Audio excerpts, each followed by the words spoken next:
Welcome everyone to the PunchAlert Bandwidth webinar. Thank you so much for joining us. We're just going to give everyone a couple of minutes while everybody's logging in before we get started.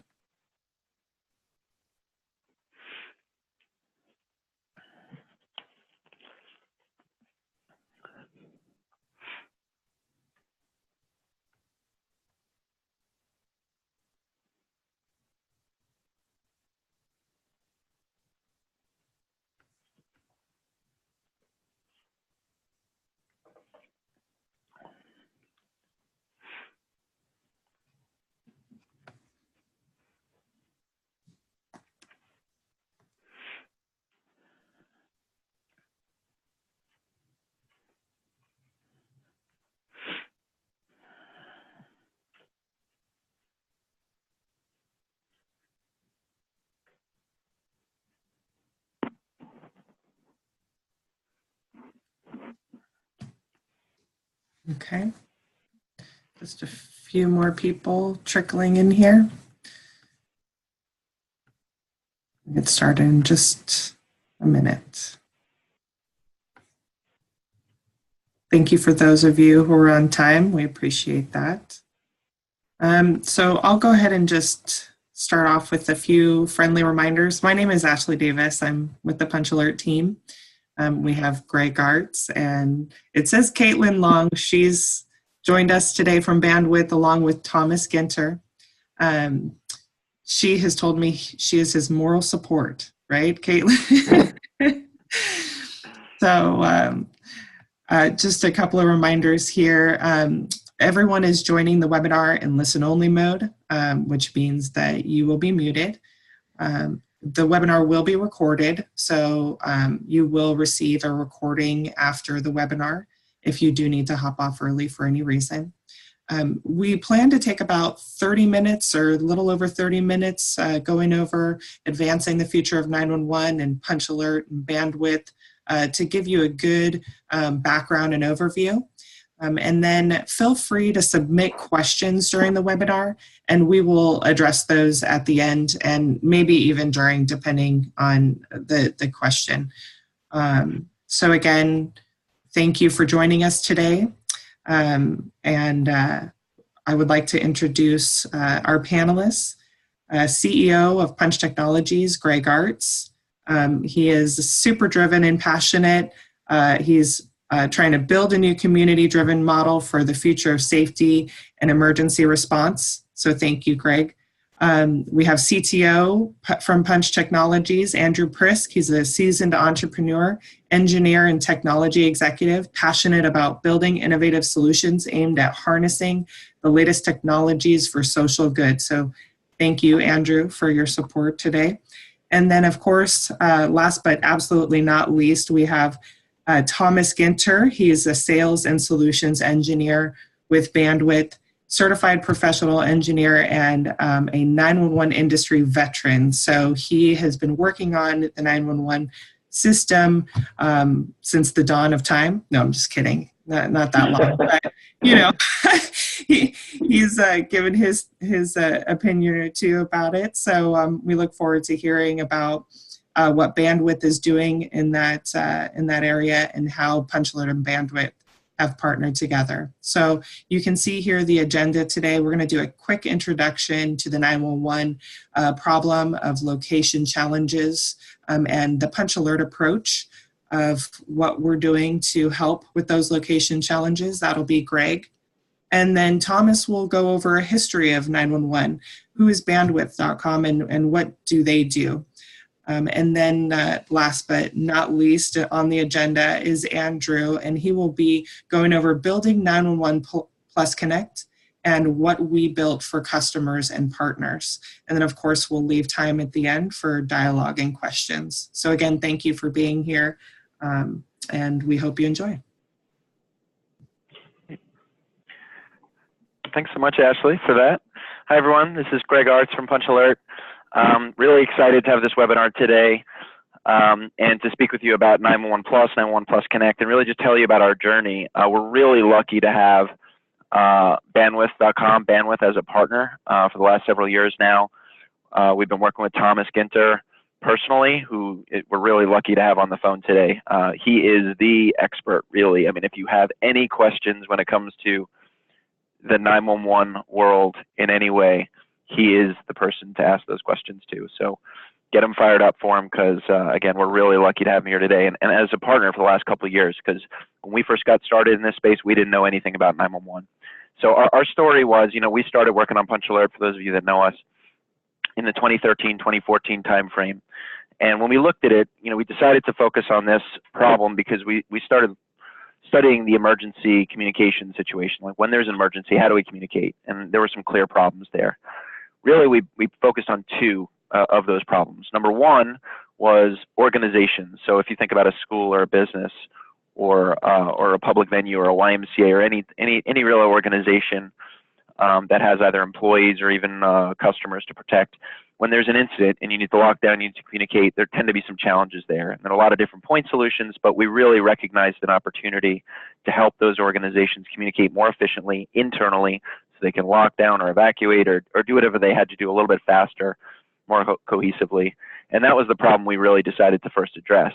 There was a second problem, which we saw as a very big one, which was the 911 location challenge you're looking at here, which is when you call 911, which everyone's now doing from smartphones, and even back in 2013, everyone was starting to call from their smartphones. About half the time, give or take, and Thomas can give more specifics, but you're having a location accuracy problem.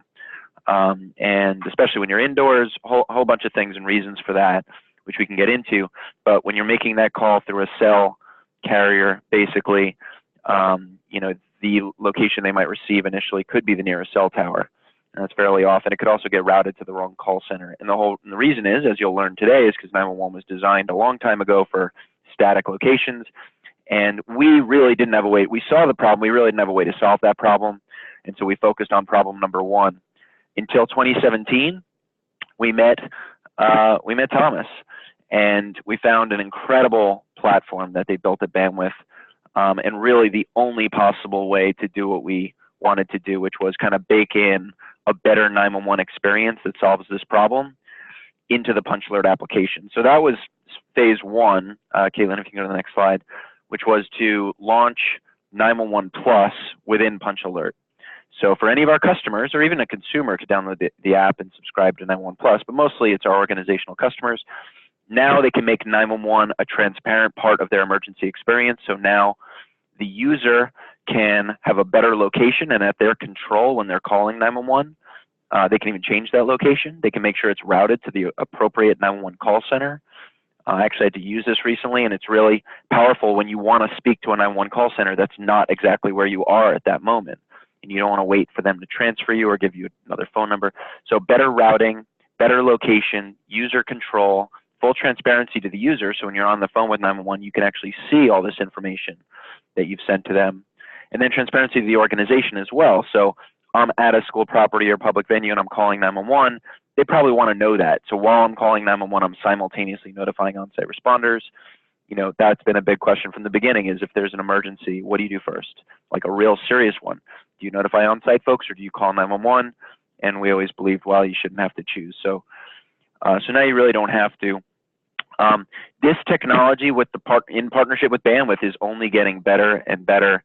And so what you'll hear Andrew talk about today is something we're really excited to talk about now, and it's timely to get Thomas on the phone, which is we wanted to open up 911 Plus not just to our PunchAlert customers, but to partners that want to take those APIs, take basically what we've built, which is an application layer on top of Bandwidth's network layer, and then build their own applications. And Andrew will get into all that. But now enabling partners to embed this kind of service into their application through an API and get that going really quickly, that's what 911 Plus Connect is about. We're super excited to talk about it today. But first, would love to introduce you to Thomas and take you through everything that they offer at Bandwidth and all about 911. Hey, thank you. That was very kind. Before we step off of this stunning picture of myself on the screen here, you're correct. I've been involved with 911 way back when it was just coming out of landline technology. So on my bio, you'll see 2G, 3G, 4G, text to 911, next generation 911, voice over IP. So for the folks that are on the line, if you've got questions that pertain to those areas, absolutely throw them onto the chat window, and we'll address them at the end. I'd also like to take this opportunity to say that I've had the privilege and the honor of working with public safety or homeland safety authorities across the country, and that's been a fantastic experience these past 30 years. So without any further ado, we're going to walk through some history. We're going to start with phone calls from telephone companies all the way to emergency calls that maybe your Fitbit does when it says, his heart stopped. You know, a little bit tongue-in-cheek there, but we're going to go all the way from where it was to where it is, Internet of Things. I'm going to talk about how the 911 system works.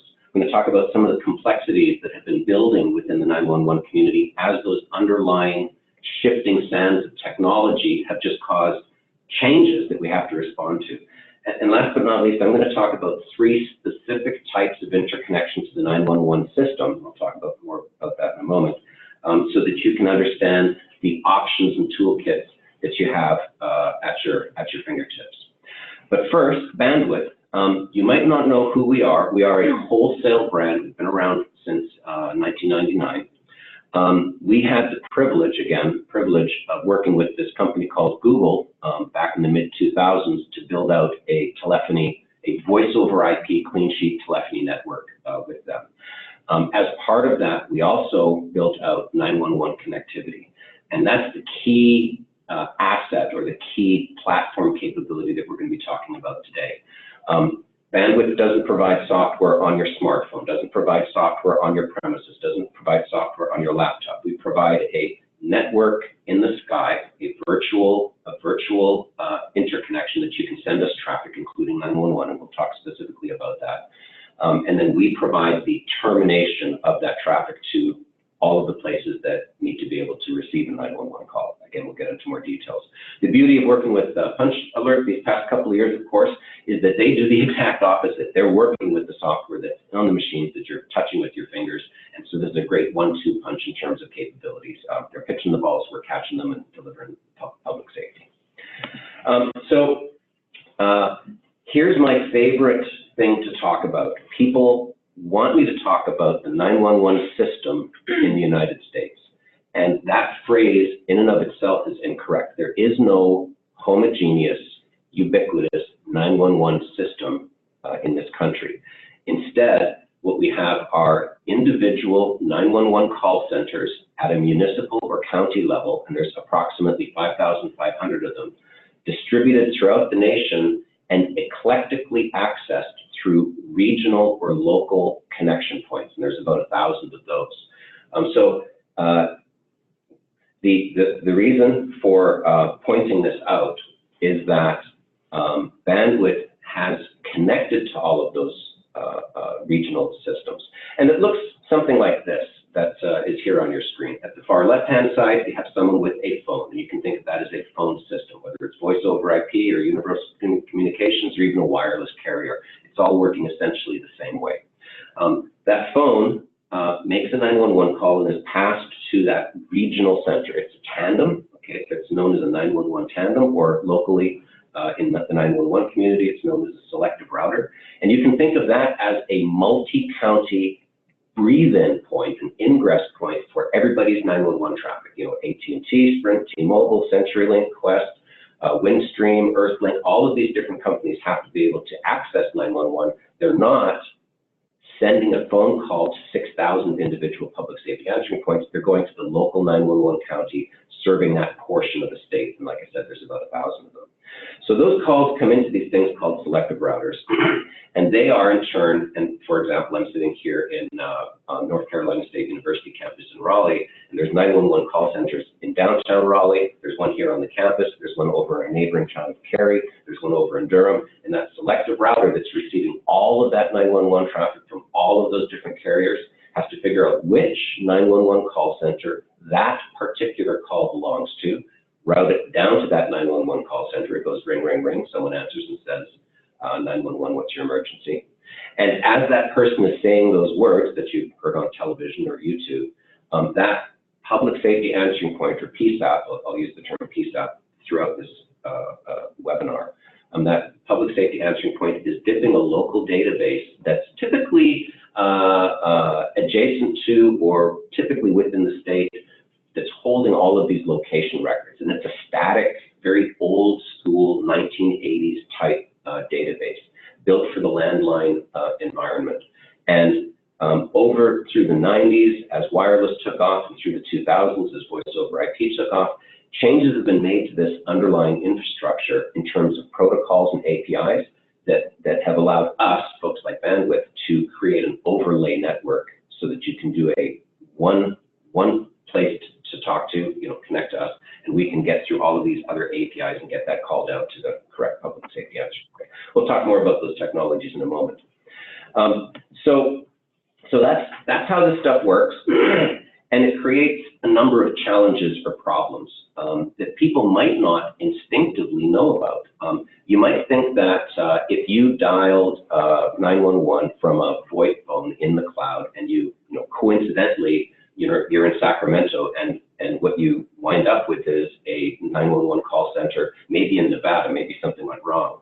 You'd think that the Nevada folks would be able to transfer your call over to Sacramento. Well, that's not the case. Again, there's 6,000 of these 911 call centers, and they don't even know where all of them are. They're at county level, municipality level. So only public safety answering points that are adjacent to one another can generally transfer. There's limited call seat capacity within the 911 system. You think of 6,000, boy, that's a lot of capacity. Well, there's actually only around 24,000 911 call takers, and that's when they're all staffed, which is typically on July 4th. That's the highest volume 911 day of the year, because lots of people are outside, it's dry, lots of fireworks, lots of cold beer. That's a recipe for 911 and emergency services. Some other things that are challenging, again, shifting technologies. The 911 system did not anticipate the smartphone. The 911 system did not anticipate Wi-Fi calling. The 911 system was, first called in 1968 in Chicago, built through the 70s, popularized in the early 80s by 911, literally the television show, and finally became more ubiquitous by the time we came out of the 80s, just in time for 1990, when the 1 millionth cell phone was rolled out. And now things had to change again. So lots of shifting sand. And I'm going to talk now about 3 types of 911 interconnection, the way that it works. And the first one is what I call your standard enhanced 911. It's called voice over IP 911 I2 solution if you're interested in the standards.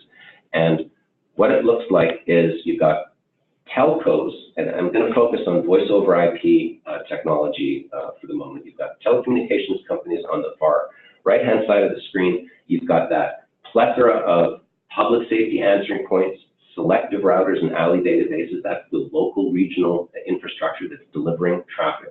And some next-gen 911, I'll talk about that in a moment.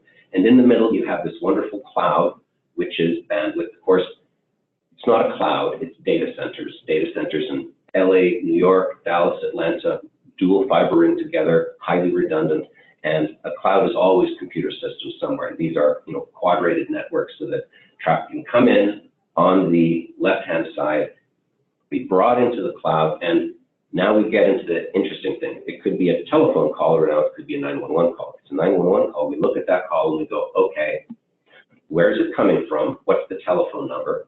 Do we have a record for that? Do we have a telephone number, customer name, and address associated with that inbound 911 call? Hopefully we do.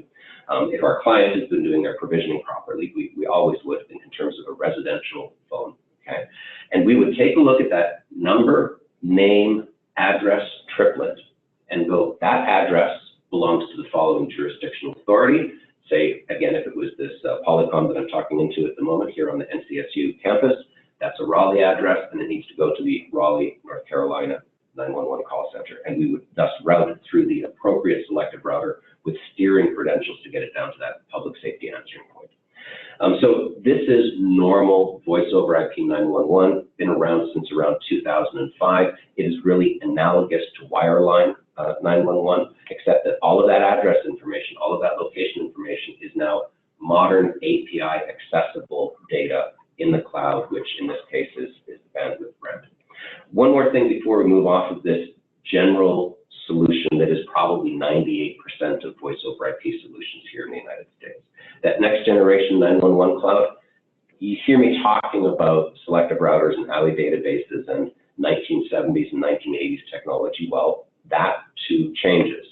Those TDM or time division multiplexed or circuit switched, regional tandems, this 911 tandem or this selective router infrastructure, it's also changing, and it's also being replaced by modern all IP, all voice over IP technology, and they call that next generation 911.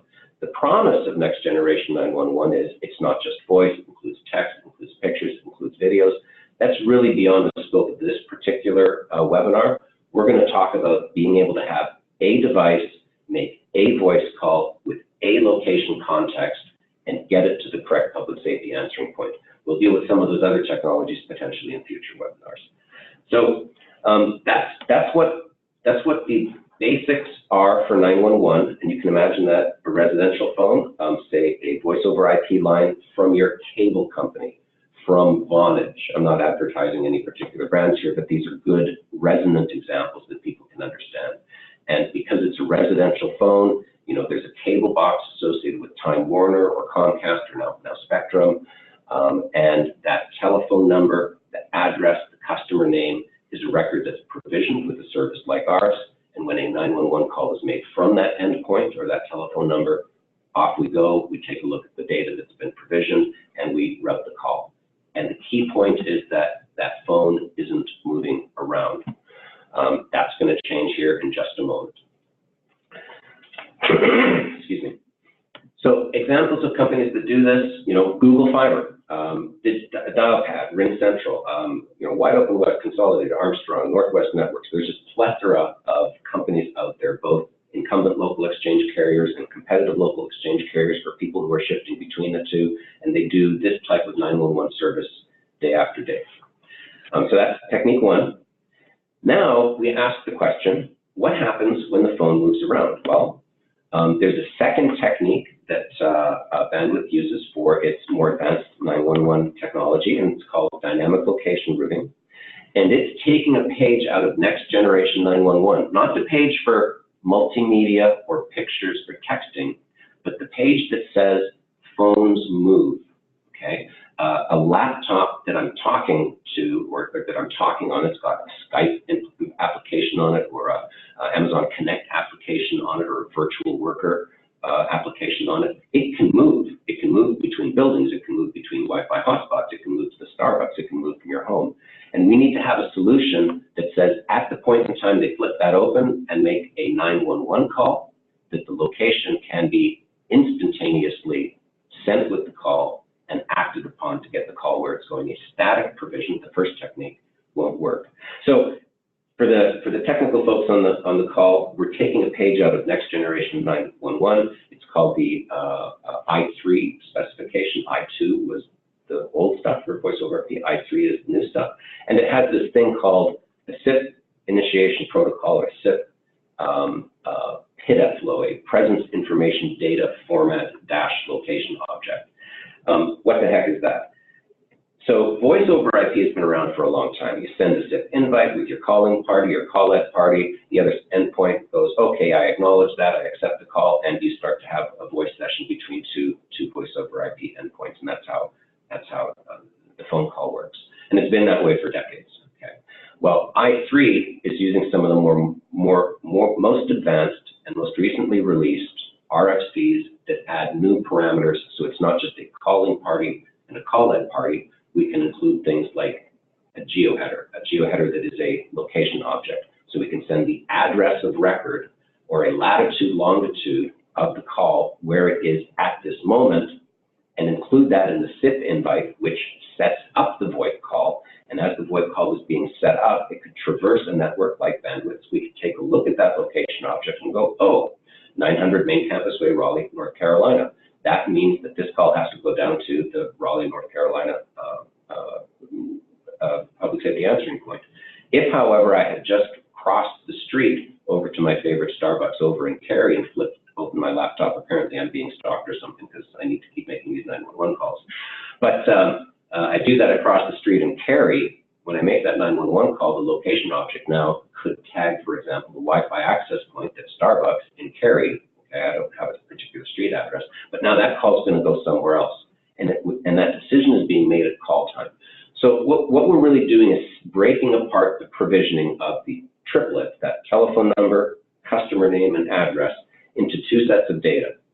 Telephone numbers and names that are going to be displayed to public safety, and then all of the locations that they could possibly be coming from. So what can we do with that? Well, let's use an example. Here I am again on the North Carolina State University campus, and there is a campus Wi-Fi system. This is a 2,200-acre campus with a campus population of 30,000 students and 16,000 graduate staff and professors and such. We're actually, bandwidth is here on an enterprise park right in the middle of the campus. But you can imagine that brand new graduate student gets into the HR department. You know, they get a stipend, and he gets an office, and he gets a phone, and he gets a set up with HR, and they just need to give him his telephone number and know his name, and that gets provisioned in one place with us.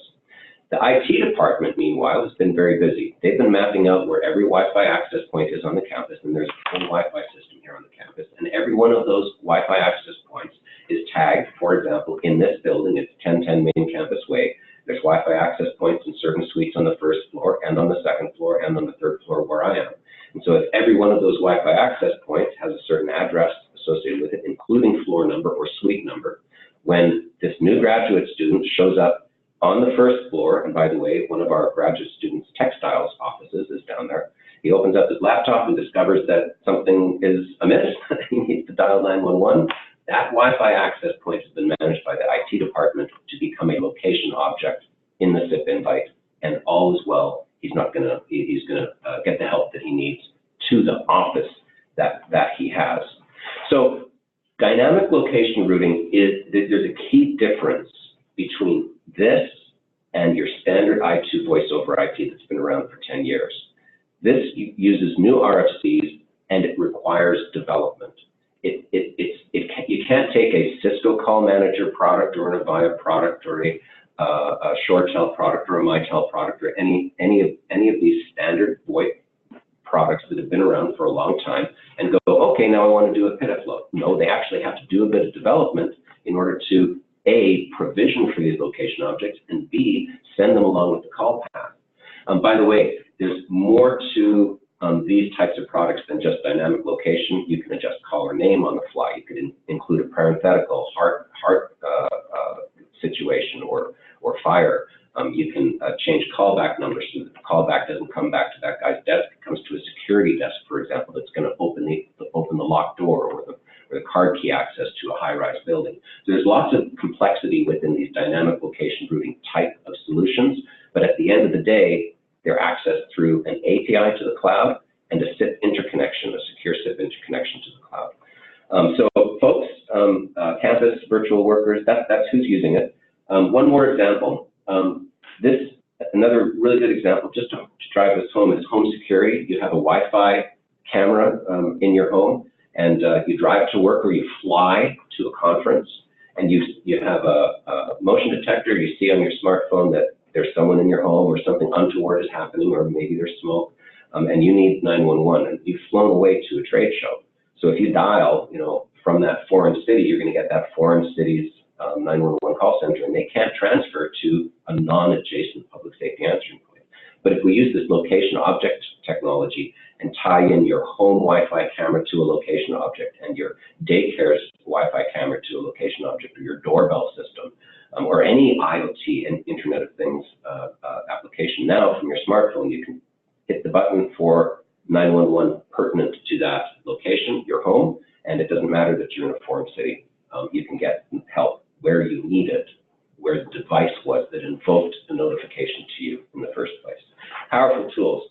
So technique one was static provisioning, think residential. Technique two, dynamic location, think walking around. Technique three builds on that and its coordinates routing, or latitude, longitude. To put this in context, this has been what's done for the wireless industry for a long time. You know, you make a 911 call on your smartphone, it goes into a special mode, and using latitude, longitude, or coordinates, sometimes it's cell tower-based coordinates, or sometimes it's inaccurate, but we'll not deal with the proclivities of wireless today.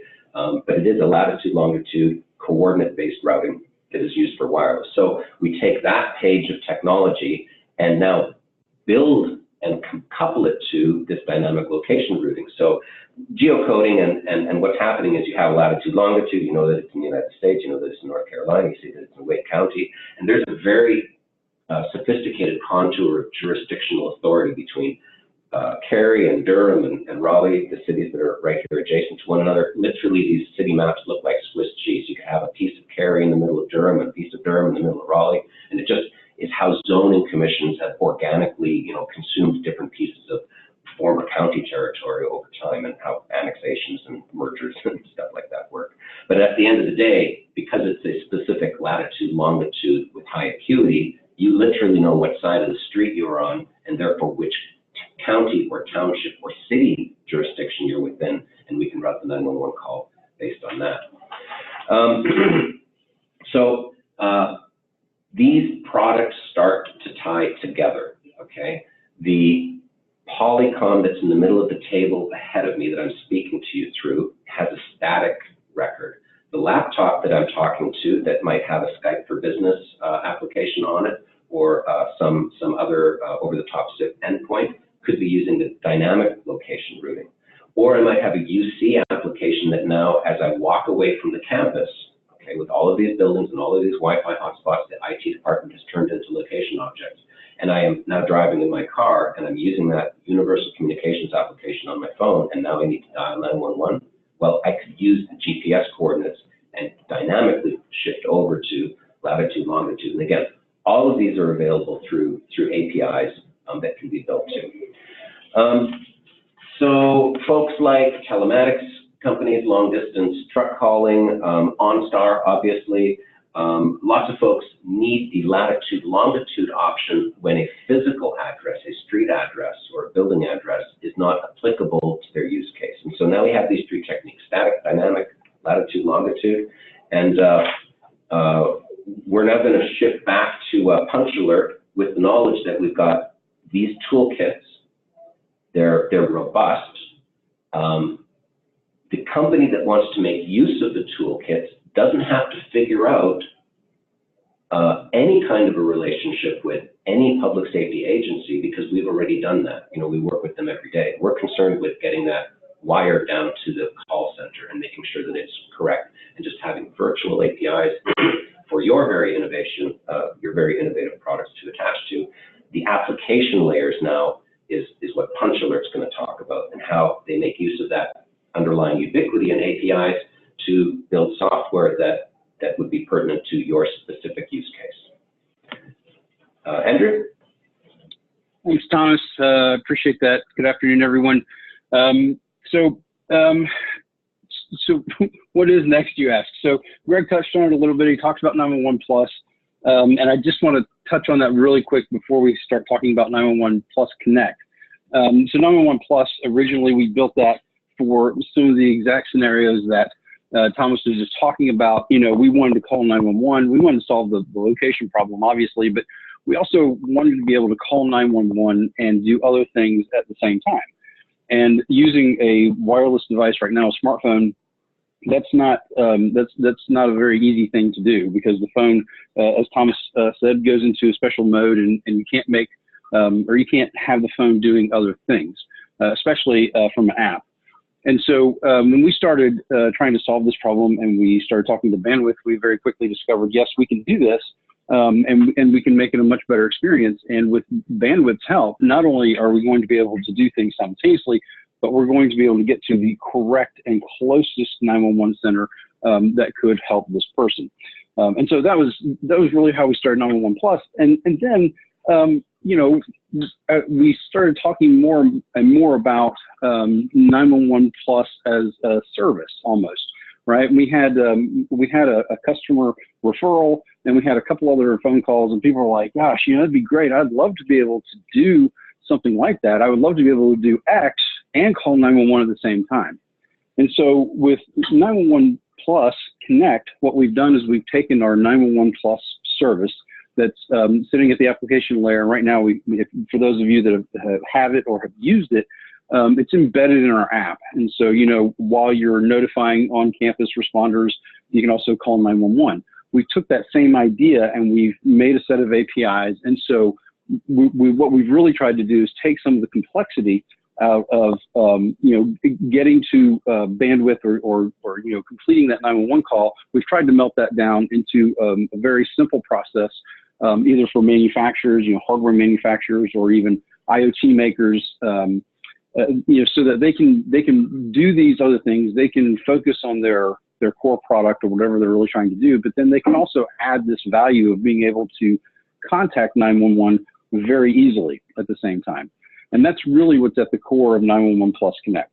911 Plus Connect is a series of APIs. It's a technology partnership program that we're offering, and it gives the ability for hardware manufacturers, IoT makers, just about anybody to add a safety service or a 911 service to their product very, very easily, very simply. Really, it doesn't require, you know, if you have developers and you're already working on these things, it doesn't require a great deal of development knowledge. They're all REST-based APIs, and it's a very simple registration process. So it's very easy for you to get up and running without having to build out all of this infrastructure, VoIP infrastructure, or anything else, or these you know, these handshakes, negotiations with bandwidth just to get up and running. It's very straightforward. Those are the biggest reasons to partner with 911 Plus. One other thing that we're working on, I'll just mention this, it's really outside the scope of this webinar, but we are working on a hardware component called Punch Connect, right? And one of the scenarios that Thomas was talking about is you know, pushing a button, or you know, being able to automatically make a 911 call and letting people know where they are. You know, we're building this hardware bridge, if you will, for lockdown systems and things like that. And 911 Plus Connect will certainly play into that. And that's just an example. We make extensive use, you know, but Thomas's example was a Wi-Fi access point. We make extensive use of beacons. You know, beacons and beacon technology is just really advancing by leaps and bounds. So now they can be much more interactive than just a dumb Bluetooth device. And so we're looking at ways that we could possibly embed 911 Plus Connect into beacons and other things like that, especially with DLR. You know, 911 Plus was built using coordinate routing, so we were just grabbing XY and we were passing that dynamically for the dynamic routing. Now that DLR is available, and we've been working on that, both 911 Plus and 911 Plus Connect will be using DLR in the very near future. And so being able to really craft that location object, or being able to craft where you are, even if you're on the move, is going to be possible in the future. Let's see, can I hit the next slide, please? Some of our use cases that we've had thus far, we have a partner in Seattle. Actually, we have several in Seattle that are, you know, one of them is currently baking this into an Internet of Things device, just like I described. So he can, you know, he's building a safety service product, and he's utilizing 911 Plus Connect in order to get to 911. And he's very close. He's actually he's right in the middle of his testing, but he's very, very close. Another use case that we have heard a lot is desktop clients. You know, traditionally a bank or you know, other places like the water company, utilities that are set up to take payments, they have these hardwired panic buttons. So if they get robbed, if somebody comes in, whatever, they hit that panic button and it alerts police immediately. That's great, but they also need to be able to let everybody else know at the same time. We have several electric membership corporations, EMCs, like regional co-ops, that are looking at using 911 Plus Connect as a soft button in order to notifying not only the police, but do other things at the same time, whether that's triggering a lockdown system, whether that's using PunchAlert in order to alert all of the people internally. They're looking at it for that purpose. And then also, one of our first use cases actually was the home VoIP service, like an ATA device that's using Google Voice for your primary phone number in the home. And a lot of those devices offer up different service providers. 911 Plus Connect works right out of the box for that. And I set it up on a ATA device here, and it took me all of about 2 minutes. It's just very, very simple to do. And all of a sudden now you have a 911 service with Google Voice or with anything else. And that's really what 911 Plus Connect is. And that's about it.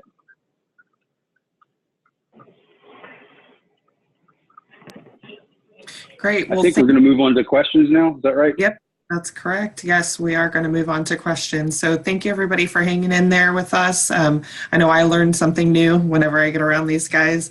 And there's some questions here. Let's see. How many of the 6,000 PSAPs can accept an I3 911 call? I'll take that one. Very few. And let's distinguish two things. There's two technologies under the moniker Next Generation that are rolling out. One is the conversion from circuit switched or TDM switches, like old school Lucent and DMS 100 and Nortel switches, to IP, and that's under the term an emergency services intranet. And so a PSAP that has a next-gen ESINet could be able to receive native VoIP calls and have desktop equipment, including screen, keyboard, microphone, and a modern voice over IP soft switch that's managing the calls in that 911 call center. And that's still called next-gen. The next-gen, the core specification is 1,200 pages. So if you implement a piece of it, you can get your ESINet up and shift over to VoIP, but that doesn't include location objects. So there's probably 20 or 30 or maybe even 35% of the US that have shifted over to VoIP infrastructure in the call center itself, which is a part of NextGen, but not necessarily all of NextGen doing things like dynamic location. Great. Yeah. And our next question. So let me ask, if you don't mind, I'll add to that. But Thomas, just to be clear, because there's distinguish between the I3 calls that this individual is asking about versus the types of calls we're routing. PunchAlert or 911 Plus Connect is going to route. It currently routes over bandwidth that works in 99. Would you say 99% of the U.S. and Canada? Is that accurate? Yeah. So we have the ability to 100% of the time to get that voice portion of the call where it needs to go, and we have roughly just under a 99% ability to get the address or latitude, longitude displayed on the screen. You can imagine that in that 1%, there's folks that don't have screens yet. There's still some basic 911 out there. Right. Okay, Thank great. How many hosted VoIP providers support dynamic location-based routing? So Ring Central, 8x8, or Dialpad? Sure, I'll take that one because that's a bandwidth product. It's been GA for about 6 or 8 months now, and we're just seeing in the first quarter the first folks turning on those services. So it is really quite new. This whole nomadacy location object next gen stuff is really quite new. And hence we need webinars to let people know that it's available. Yep. Exactly. And how does PunchAlert Plus Connect determine the location of an MLTS VoIP hard phone? I'll be happy to take that. And that is a great question. That's something that we struggled with. We're actually working with several VoIP providers right now. And that is a great question. So, it depends on the environment that they're in. And I know that's kind of a cop-out answer, but it's the truth. So if you're in a completely controlled environment where you can map the jack to the handset and you know that it's never going to move, could you associate a location with that? Even the Z coordinate, like the floor? Absolutely, sure. And you could route it that way. How could you do it dynamically? If people, as they're prone to do in corporate environments, take their handset either home or somewhere else, That's where it gets really, really messy, really, really fast, because these handsets, for all intents and purposes, are dumb devices. They don't do anything, but you pick up the phone and there's a dial tone and you make a SIP call. So being able to associate a location with a handset gets very tricky very fast, unless a company, a VoIP provider or a manufacturer of those handsets were to be able to take and really develop that hardware out so that you could store, or you could, somehow get a location from that handset. Okay, great. How does MLTS operator add a Wi-Fi access point and location to PunchAlert Plus Connect? Whenever somebody, a manufacturer, signs up as a partner with us, there's a registration process. There's a dashboard. They can go in there and they can enroll their devices, or they can register their devices and then enroll them in 911 Plus Connect. And that will do some type of pseudo provisioning, so that when they do make the call, or when they do complete the call, it will, they'll be able to pass their geolocation information into the SIP header to bandwidth and get it routed correctly. Okay, great. And how does desktop client get around law that prohibits automatic dialer for 911? So it's not really an automatic dialer per se. You are still dialing 911. It's a conscious action. And I honestly, I don't know the specifics of that law, but I sense there could be some real debate there on what constitutes automatic dialer. So let me take a pass at that one. So 911. From a regulatory perspective, people dial 911. The concept that an alarm system, like a home alarm system, would go off and dial 911 with a pre-recorded announcement from a machine saying, my home alarm system has gone off, please send the police. The machine to 911 is prohibited. And that's why there's central stations and alarm companies and call centers that are monitoring those alarms. And then if the human decides it rises to the level of requiring a 911 response, then the central station or alarm company person, a human, can dial 911. But in general, machines are prohibited from automatically dialing 911 and playing a recording. That's not allowed. Right. And just to chime in a little bit here to that question and to one of the other questions, and I think we've got some others coming in that kind of affect this as well. Because we're opening this as an API, because what we're talking about, what Bandwidth has created and what we've built on to just make it a little bit faster and easier with 911 Plus Connect, what that means is, a developer can really build something creative. So there are, the ability, although obviously we wouldn't want to encourage, some new person comes in, new company comes in and wants to create an automatic dialer. Could they do that using our product? We would not encourage that, obviously, but could they do it? Potentially. But I would say all these location questions that are coming in, sometimes you can have the location of a computer or a phone, and sometimes you don't, if it doesn't have GPS.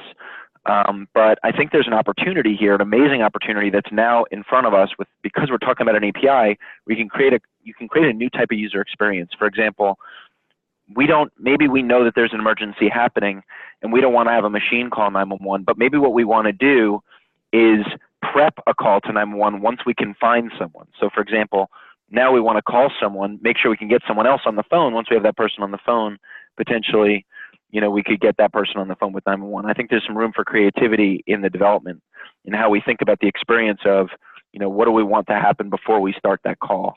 Thomas, would you agree with that? Yes, I would. That was my shortest answer. And then one other one that came through was, does PunchAlert allow real-time streaming? Andrew, you want to handle that? I'll take that. No, at the moment we don't, and for good reason, because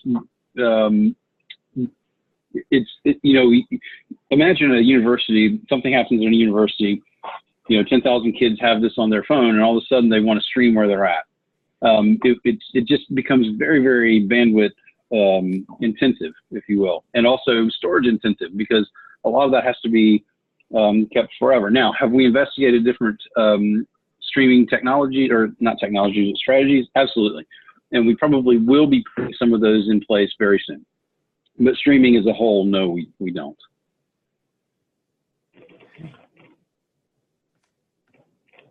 Okay, and there's a comment with a question. Although I don't agree with it, a common request from customers, particularly universities, is to have the ability for campus security to listen in to a PBX 911 call, even as it is routed to the actual PSAP. Does PunchAlert and or Bandwidth have a solution to facilitate, and if so, how? On the bandwidth side, no, we don't do any barge-in capabilities in our products. That's really downstream from us. I don't know, Andrew. Yeah, so for PunchAlert, we do not allow listening in real time. For some customers, and again, this gets kind of tricky too. So for some customers, if it's a corporate customer, they own the phones. Do we offer up recordings? Yes. But we do not, it depends on who it is. Could they listen to it after the fact? Of course. And if it's an emergency that's happening on their property, then do they have a right to know what happened on their property? Yes, they do. But again, it depends on context, depends on who's calling.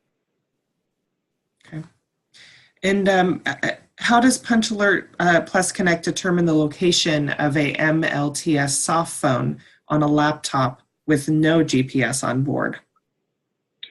Well, that's kind of a loaded question, right? So is it a Mac? Is it a Mac? Is it Windows? Is it Windows 10? Are they connected to wireless? Do they have an LTE chip? I mean, there's a lot of ifs there. If they're connected to any of those things, if it's Microsoft, it needs to be Windows 10 or better. It needs to be in your laptop. If they're connected to Wi-Fi, yes, we can get their location from what they're connected to, or LTE also. If it's a Mac, then I think it's Mac OS 10.6 and above, if I'm not mistaken. We can get geolocation that way. But there's just a whole lot of ifs there.